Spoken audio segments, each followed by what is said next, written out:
Advanced bodybuilding tips. Let's go. So first, let's cover some advice for gym cells. Gym cells are basically guys who have leveled up so much in the gym, in bodybuilding, in lifting, but then in other areas of life, like for example, maybe their finances, their love life, their social life, try like a stick man, I guess. In other areas, they're not doing so well. So you've done really well in the gym, but you're not doing so well in money, in love, in social life. This means you're a gym cell. Basically, you're like a guy who just has the gym and lifting and bodybuilding and nothing else going for you in your life. What should you do? This is what I would say. I would reduce the priority of the gym in your life and increase the priority of other things, like, for example, money and love and brotherhood and friendship and stuff. And the reason why is because when gym is the priority in your life, it is so tiring and distracting that then you often don't really have the energy or the day-to-day time to level up the other things. So you need to start step one of lowering the energy that you put into the gym, like we'll talk about in a second, like your workout routine, how many days a week to train or whatever, and increase the time spent on the other things. So here's a few practical ways you can do this of lowering the sort of priority of the gym in your life. Number one is the split that you're on. How many days a week do you train? And I would say right now you're maybe going 4, 5, 6, 7 days a week. I would say go no more than 3 to 4 days per week. Suddenly you've just saved, not just like, the 1 hour workout or whatever, but rather you have saved the extra sort of chunk of time where you are getting ready for the gym, going to the gym, doing the workout, coming back, unwinding from the gym, quick shower, whatever, and then you're also kind of like tired for another like 2 hours after, even up to like 6 hours after the gym. What you want is to go to the gym as few days as possible, because it's not just the time that you spend in the workout, it's also all the extra time around it. And when you have a day where you're not going to the gym, that's a day where you can then have a big block of time to go and be social with people and go and, go on a couple of dates or something, whatever, go spend time like making money. When you go to the gym, it's like, especially when you go to the gym very seriously, it's almost like your entire day revolves around it. Like what time you eat revolves around it, what time you're free, what time you work, all of it slots around your gym time. And if you're already a gym cell, like if you're already leveling up in the gym so much, but other areas of your life are slacking, going to the gym less days per week is such a good hack, because then you want as many days as possible where you literally have the entire day, you don't even have the gym at all, where now you can really focus on the other goal that you're trying to level up. So that's the first thing I would say, is go to the gym less days per week. It's not so much the time, like, the duration of the workout, because some people will be like, oh, I just, I have a super short workout, it's 30 minutes, it's 45 minutes rather than 1 hour, 15, whatever. And yeah, that's nice, but it's like, that's not such a big thing. Specifically, what you want is as many days in the week where you are not going to the gym. It's not about changing the time from 1 hour 15 to 1 hour, oh, I saved 10 minutes. That's not going to make a difference. It's more like how many days a week you are not going to the gym, because that's what's going to make the big difference for you. That's going to be huge. That's what you want, because those days you've got completely free. You can go outside, you can go somewhere far. You don't have to be close to the gym. You don't have to track your protein and stuff all around the window or whatever. You can just have more freedom to go level up the other things. The other thing then is also the fatigue. So if you want to lower the importance of gym in your life and increase the importance of other things, you want to start doing lower fatigue workouts. And this is something a lot of people are talking about recently, and it makes sense. Basically, you want to actually do heavier weights with less reps. Because it seems to be the case that the more reps you do, especially past about 12, that the fatigue and the soreness really kicks in way more, compared to if you do a few sets at like 3 to 5 reps. You can build relatively the same amount of muscle from each one if you go close enough to failure. The only difference is when you only do a few reps, like 4, 5, 6 reps, you get way less soreness, which also in a weird way makes your brain better as well. Like when you do more of the higher rep endurance style work at 12 rep sets, 15 rep sets, 20, 30 rep sets, sometimes you need to do these for certain exercises. But you get like this sort of whole body fatigue where you're so tired afterwards, even your brain is kind of tired. Whereas when you do more of this sort of almost like strength training, you often can make about the same amount of muscle, but you don't leave the gym with that massive level of soreness that just sort of kills your energy for the rest of the day, and you don't even want to go like put clothes on to go to a date or whatever. You can't feel like you can sit down, whatever, sit down to work. So just changing your workout, where basically most sets that you do, you might do like 4 to 6 reps for the exercises that you can actually do this. So you might, with lateral raises, maybe increase it to maybe like 8 to 10 or something. But you'll keep the reps generally lower and use heavier weights, and you'll find that you're way less sore in the day. This is such an easy thing. So in the workouts that you do per week, let's say you start training like Monday, Wednesday, Friday, you do relatively the same workout, but you just change the reps range that you do, maybe more to like 4 to 6 for most of them. Now, another thing is also doing low volume in terms of the number of sets you do. Because if you do a workout and you do like 20, 30 sets in that workout, you do like 7 exercises with 3 sets each, you're going to be so fatigued afterwards. You're going to have like such low energy. And again, your brain's not going to work as well when you're trying to work. So instead of doing that, what I would suggest is you go and do a workout where, for example, for the entire workout, maybe you only do about like 10 sets. So you're not pushing the sort of high volume that you normally are, because you're trying to take a bit of priority away from the gym. And I know you're probably now thinking, wait, well, I don't want to actually like make less gains. Yeah, fair enough, but you need to understand, like, you need to maybe choose a different priority in life. If you've already built a great physique, but for example, you're not making money, you're very unbalanced, and you'd get a bigger boost to your life just making a decent amount of money over the next like 6 to 12 months than you would making like a little bit more muscle, because you've got diminishing returns. And whilst this is still fun, it's probably the money, the dating life, the social life that's actually going to change your life way more. So it makes sense for you to go put in a period for like 6 to 12 months focusing on other things and having to sort of minimize your gym life, right? It completely makes sense to do that. It's not a big deal, just for a few months whilst you're working on other things. So I would actually go ahead and do less sets. Might only do like 10 sets in an entire day, which reasonably only looks like basically 3 exercises that you might do in the day. 3 to 4 exercises, maybe anywhere from like 2 to 3 sets per each one. And this means naturally you're going to have to like sacrifice, you won't do the small muscle that sometimes you're training.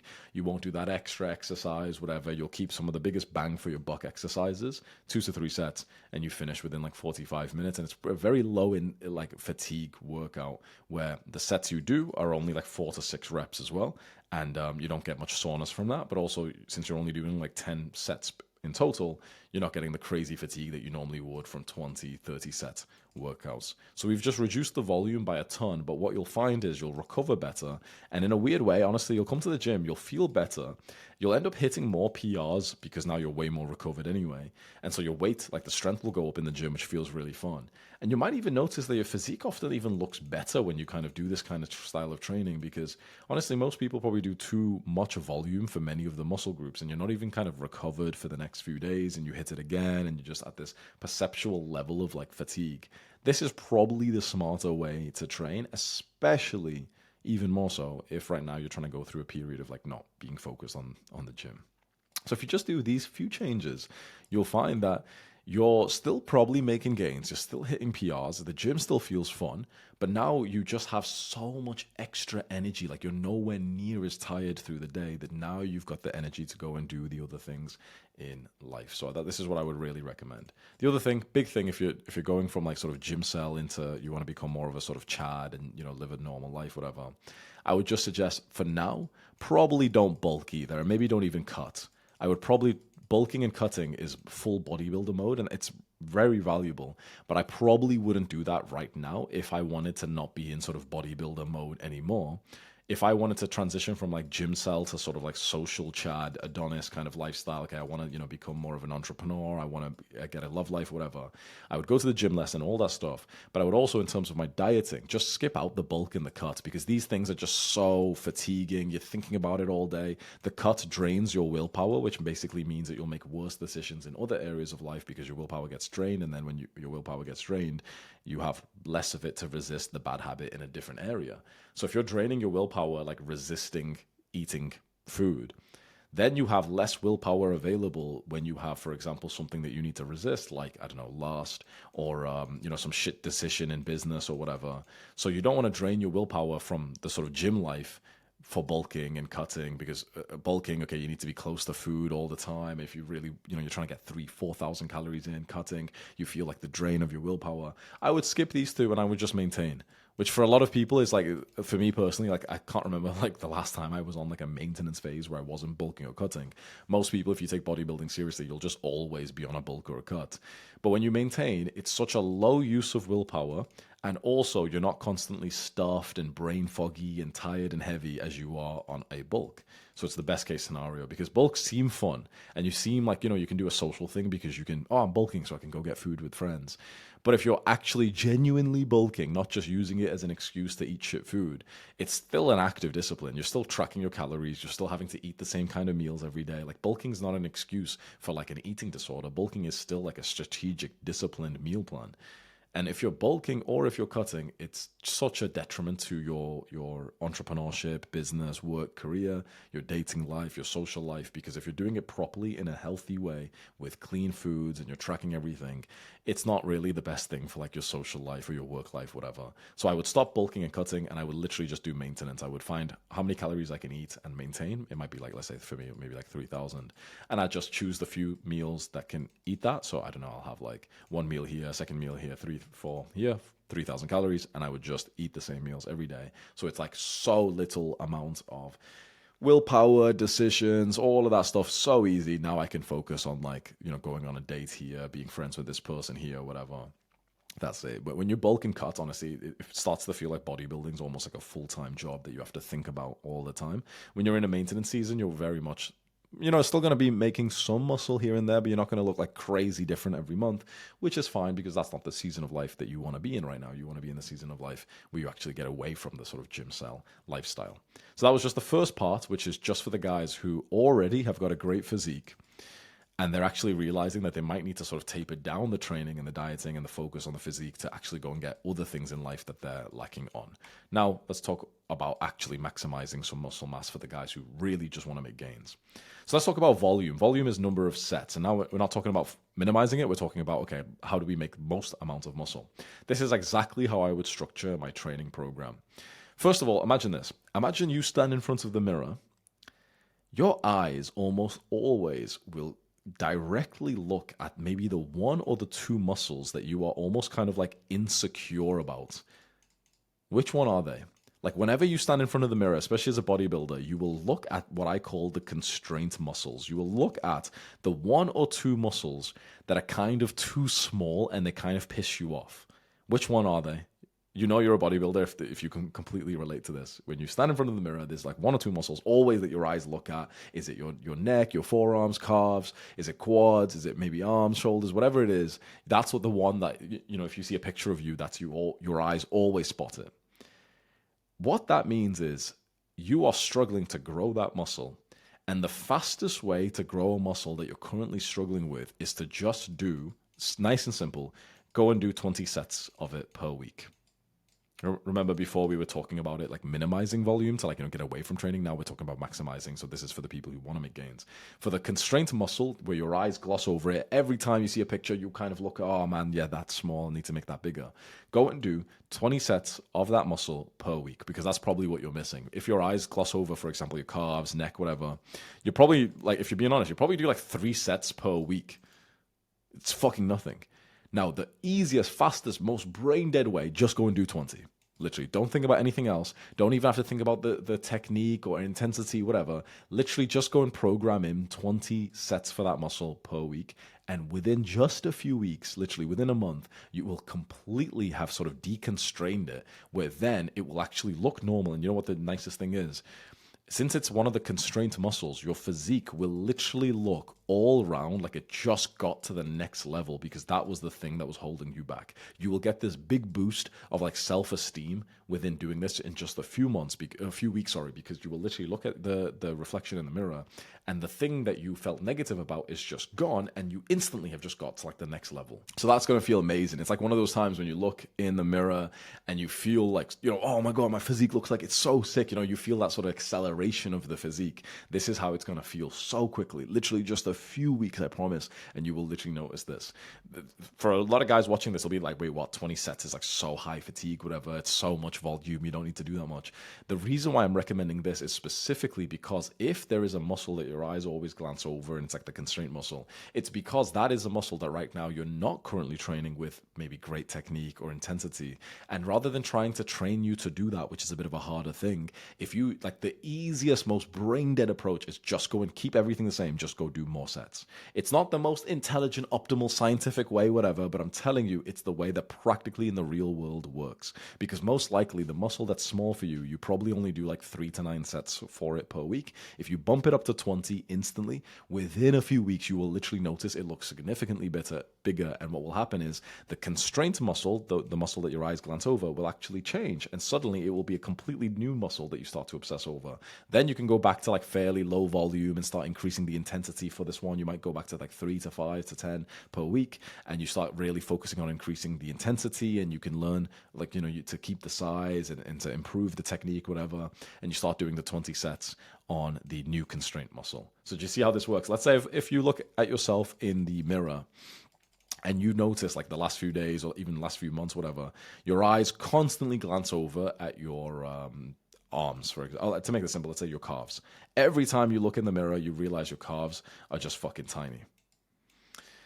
Then if you ask yourself and you're being honest, you probably only do calves like 3 times a week, maybe even less. Maybe sometimes you even skip them, maybe 3 to 6 times a week, right? Maybe you just train them once or twice and it's nothing. If you instantly go program in 20 sets, you will see growth. That might mean that, for example, on the day that you normally do 3, you actually go and do 10, which seems absurd, but I'm telling you it's worth it, because right now your entire sort of perception of your physique is basically being dwindled because of your focus here, because it is the one constraint muscle. So it's actually worth it. And if anything, honestly, it's going to take you an extra like 10, 15 minutes, and it's not that big of a deal. What I do with the constraint muscle, I actually make that the muscle that I focus on in the workout. I train like upper lower splits. So for example, if it's calves for me, on my lower body days, calves will actually be the sort of focus, where what I will do is for the constraint muscle, I will superset everything with that muscle. So for example, I'll do like leg press and I'll superset it with calves. I'll do lying leg curls and I'll superset it with calves. So I get like the sort of 10 sets from that workout. Or for example, for my upper body, let's say if the constraint is like neck and you want to do 20 for this, what I'll do is I will superset everything with neck. So I'll bench press, I'll do a set of bench, and then I'll superset with neck. I'll do a set of bench press again, a superset with neck. Then I'll change exercises and I'm doing like rows, and I'll superset it with neck, and I'll just get the 10 sets in that one workout, and then I'll do upper again later on that week, and I'll do another 10 this way. Within literally just a few weeks, you will literally notice that muscle instantly looks bigger, because half of it's like going to be muscle, but half of it's almost like glycogen and just sort of swelling and whatever. So it will instantly look better. And what's interesting is when you look at your physique just a few weeks into this, that constraint now that was pissing you off before is now just way bigger, to the point that now your mind will focus on the new constraints. So you can then start to lower the volume for that. So you go like 20, maybe down to about like 8 for the calves, like where we just were. And then you really start to focus in on the intensity, and you learn more things. And basically you just gave it a bit of a boost, which is like mostly like a psychological boost to take it more seriously. And you often, for a period of doing high volume, you often kind of learn extra sort of techniques for quality reps. Just by the sheer nature of doing so much quantity, you get better at quality too. So then after a while, when it's not the constraint muscle anymore, and you go back down to like more reasonable volume, 5 sets, 8, 10 sets per week, you'll notice that you're actually training it way better, because you just got way more mind-muscle connection. You learned a little technique. When you decided to go like high volume for the constraint muscle, you'll often even find that you might go research quickly, like which exercise is best, whatever. And so the quality is higher when you eventually go back down to normal volume and you start doing the same 20 sets a week for the next constraint muscle, like that.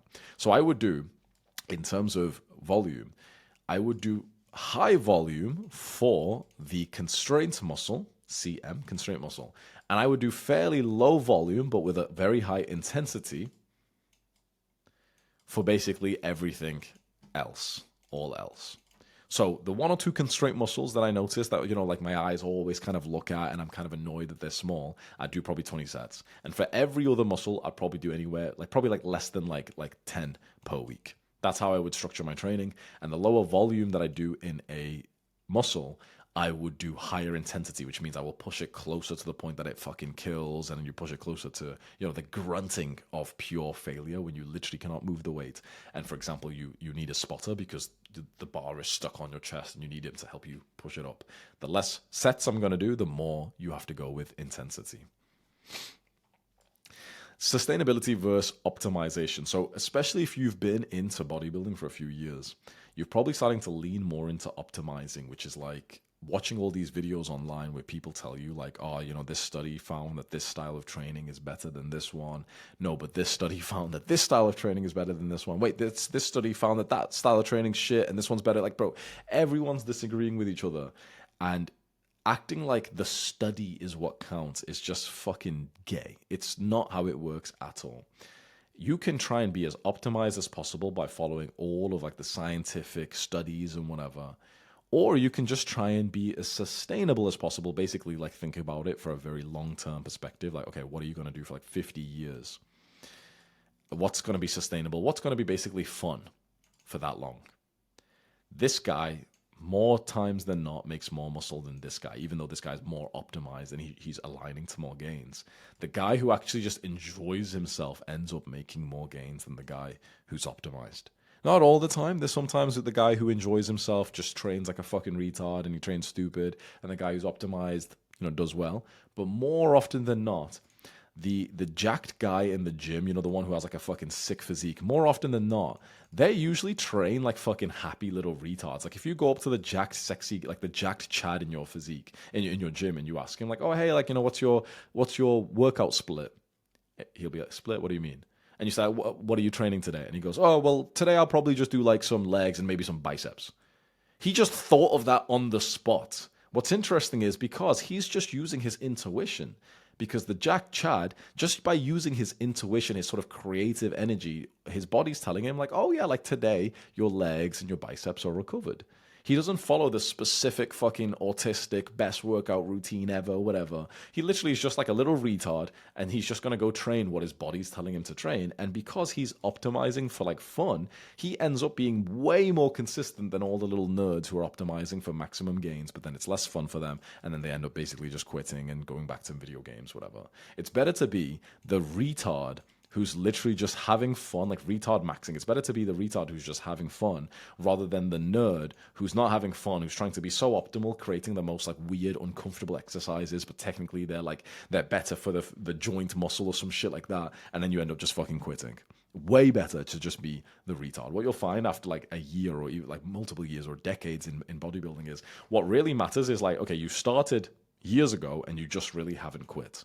If you do that for 10 years and you've been consistently going to the gym for 10 years straight, you will have a better physique than almost everyone in the gym. But the guy who makes faster progress than you, let's say he even starts at a better level, and he makes way faster progress than you in the first like 1 year of his training, he ends up slowly, rapidly falling off because it wasn't really fun for him. And then, life gets in the way and he gets some random fucking girl pregnant, or he just fucking, gets lazy and the job and, COVID, whatever. And it's not enjoyable for him. So he ends up with a worse physique than you 5 years from now. Fun maxing is the best way to get the physique. This is not completely the case for professionals. Like if you want to be a pro bodybuilder, okay, that's different. You need to discipline it. Fair enough. If you want to compete, okay, that's different. But for bodybuilding in general, like most guys who are into bodybuilding, who are into, we're more into like building an aesthetic physique to be sort of sexy and confident day to day, rather than building the sort of physique that gets you more points on the on the stage in a bodybuilding competition. Most guys just want to have the physique to like look good and feel good, basically, and it's going to come from you just being actually like a retard, enjoying yourself in the gym. So this is huge because this will change the way you consume content. It will change the way you program your workouts. It will change the way that you eat. Do you train in the gym fasted or not? All these little optimizations that you can make, and they're worth making. Just make sure you're actually enjoying yourself. Anything that takes away the fun of the gym will probably end up making you less gains overall, even though right away you might think it might be better. Overall, it'll make you less, because if it's less fun, you'll just be less, you'll train like 50, 100 times less over the next few years. And that's usually like the volume is usually just the thing that actually makes the difference overall.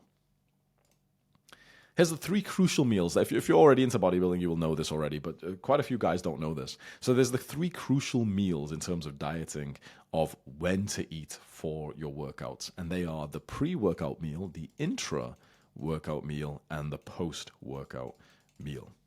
So let's say this is gym time over here, inside here. So the pre-workout meal, you want to have about 30 to 90 minutes before you start lifting, so the digestion process has started, and you want it to be high carb. The reason why is because carbs turn into glucose, which will help you with energy, and basically you'll be able to lift heavier weights. You can by all means go ahead and go keto, carnivore and stuff, that's okay, but that's more of a thing for your sort of brain health, whatever. In general though, you are probably going to be training better if you are on high carb in terms of if you're trying to maximize muscle mass. If right now, for example, you're a bit of a gym cell and you'd rather go focus on making money, then I wouldn't be on high carb. I'd actually just be on keto, carnivore, whatever, and I'd be more focused on work. But if you're in a season of life where athleticism, gym means a lot to you, then high carb completely makes sense. And I remember the figure being you want about 1 gram per kilogram of body weight is a pretty good level. So for example, if you weigh 80 kg, you want about 80 grams of carbs, which is not massive, but it's a fair serving, especially if you're on a cut. And if you're bulking, if you happen to be bulking, then I'd go even 1.5 grams per kilogram of body weight. In this meal, you want to have a fair amount of protein, the standard 30, 50 grams of protein, so that at least you have protein inside of you when you go work out. But what's interesting for this meal, you actually want to have low fat, because fat slows down your digestion. And so what we want is high carb, especially fast-acting carbs, because, we're about to go to the gym right now and we want the fuel. But when you have fat, it slows down the digestion. So you're kind of just digesting slower and getting the release of carbs slower when really you're about to go work out right now. So you want high carb, moderate protein, and low fat. So you might have 80 grams of carbs, you might have 40 grams of protein, and you might have 7 grams of fat in this one meal. Boom. Then in the gym, the intro workout, which basically just means inside of the workout, what should you eat inside of the workout? This is so interesting. Most of the best athletes that I've seen, I swear to God, even though this is going to sound like Jeffrey, I've seen it time and time again.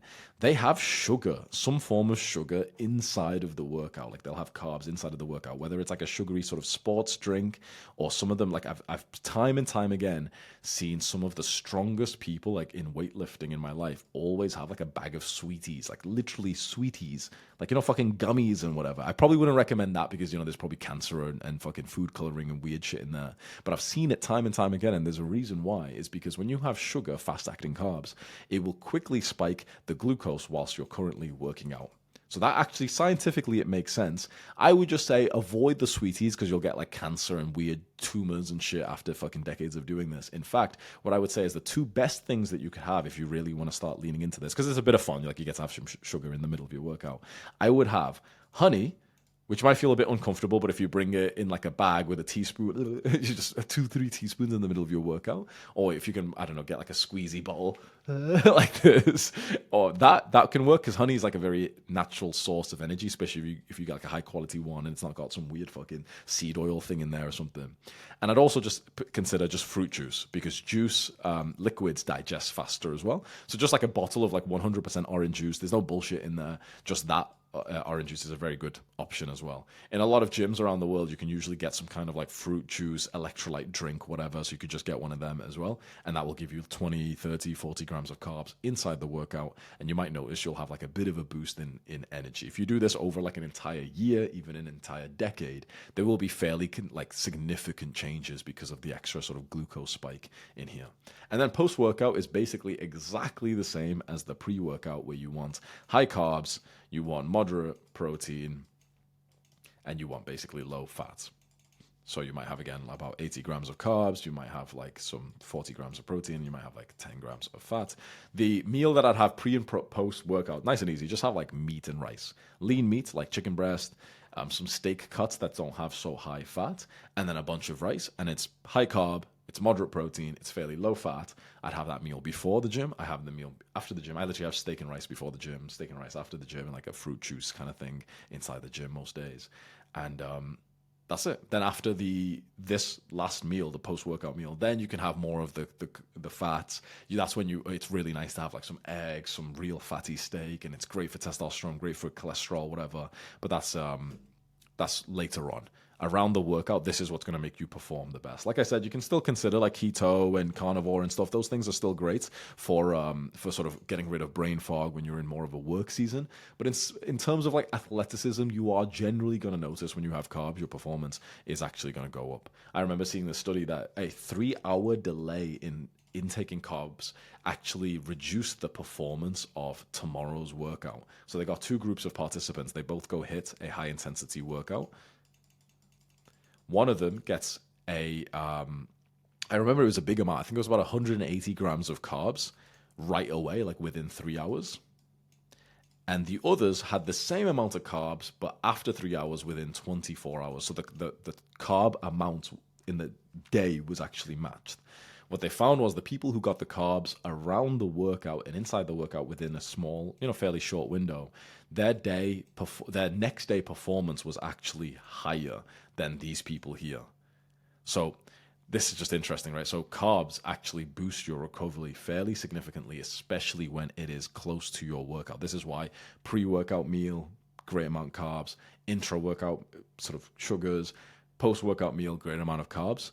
There isn't much of a protein window. Remember, like that was a thing if you've been into bodybuilding for a while. A lot of people used to think that you need to get protein like around the workout. And that was like way less significant than people actually believed it to be the case, the protein window or the anabolic window. But it turns out there is actually an anabolic window, but it's actually for carbs, which is so interesting. So if you are currently in a season where bodybuilding means a lot to you, consider having high carb diets. If you're not, you're in more gym cell lifestyle, you're in work season, then yeah, lower carbs make sense because carbs can often give you like brain fog, and it's kind of better when you're having less than 100 grams a day, even considering less than that, 50 grams, even 0 grams, and you'll find that your brain is so much sharper when you're working and reading.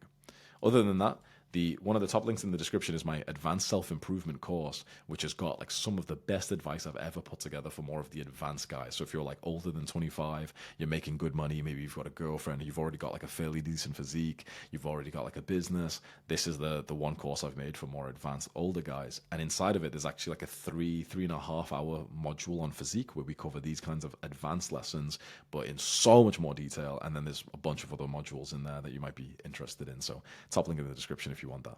Goodbye.